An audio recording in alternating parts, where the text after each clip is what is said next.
នៅស្រុកអាមេរិកនៅរដ្ឋខ្ញុំនេះមានលុយទិញល្ហុងអត់បានហូបទេណាបងប្អូនដកជីទៅឆ្ងាយចឹងខ្ញុំខ្ជិលហើយខ្ញុំយកផ្លែខូរ៉ាប៊ីនេះមកធ្វើជំនួសបុកល្ហុងហើយរសជាតិវាស្រួយឆ្ងាញ់មែនតើជឿស្ដាប់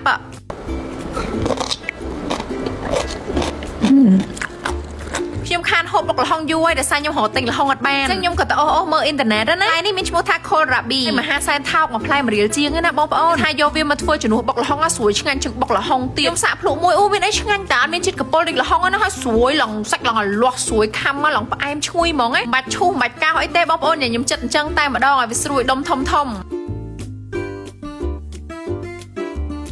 ណែមានអីប្រលឹមប្រឡំមួយល្ហុងបានដែរតើយើងមករៀបចំធ្វើបុក Kohlrabi ផ្លែហ្នឹងនៅស្រុកខ្មែរយើងមានអត់ទេខ្ញុំមិនដែរដឹងនេះហើយខ្ញុំក៏មិនដែរបានចាប់អារម្មណ៍ដែររូបរាងវាមិនជាបាប្រហែលទេខ្ញុំក៏ដឹងថាក្រៅពីគេយកមកបុកជំនួសល្ហុងហ្នឹងណាតែគេយកទៅធ្វើអីទៀតទេបងប្អូនណាដឹងចាំជួយប្រាប់ខ្ញុំផងក្រៅពីយើងបុកទឹកប្រហុកអីឲ្យឈ្ងុយឆ្ងាញ់ហឹលជូរផ្អែមហើយដាក់ផ្លែ Kohlrabi ចូលទៅធ្លាប់តែគេឃើញអ្នកខ្លះហៅល្ហុងអត់មានអញ្ចឹងគេបុកជាមួយនឹង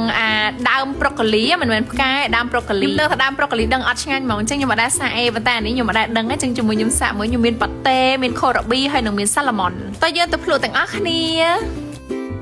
ដឹងរសជាតិមិនម៉ែនេះ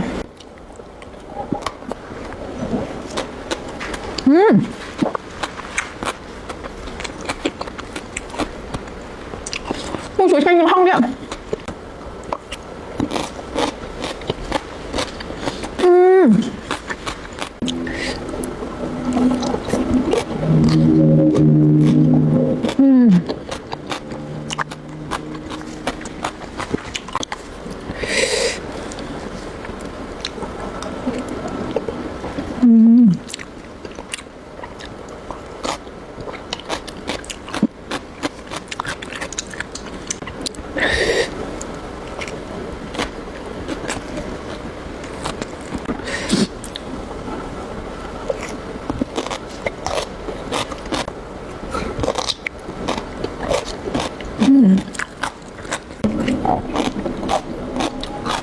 ខមមិនច្រើនហើយមើលឃើញគេសួរថាអូចាប់អារម្មណ៍ទៅស្បែកមុខបងទេមិនបានមើលឃើញបងហូបទេធ្វើម្ហូបចង់ងាប់មើលម្ហូបខ្លះទៅអីហើយបើនិយាយពីស្បែកមុខវិញអត់លាក់បាំងអីទេបងប្អូនទាំងអស់គ្នាខ្ញុំប្រើជាមួយនឹងឈុត Lalika សេរ៉ូមយើងប្រើជាមួយនឹងសេរ៉ូម Exopedion ដែលគឺជា Exosome និង Pedion សារធាតុគេចាក់មុខនៅ Clinic ដែលជួយឲ្យមុខរបស់យើងរលោងតឹងក្មេងជាងវ័យកោសិកាងើបធ្វើការឲ្យមុខក្មេងទៅតែម្ដងជាមួយនឹងឈុតមុខនេះគឺជាលេលាបពេលយប់ចាប្រើចូលនេះកន្លងទី2អស់កន្លងទី2ហើយទៀតហើយណាបងប្អូនអូសាច់លេឡងទុនល្មួតទៅជួយបណ្ដោះរនាំងការពារស្បែកឬក៏ skin barrier សារធាតុស៊ីកាថ្នមប្រឡូមស្បែកចិត្តរញើបំបត្តិអាចរុយបំបត្តិជ័រមុខក្មេងទៅអញ្ចឹងហ្មង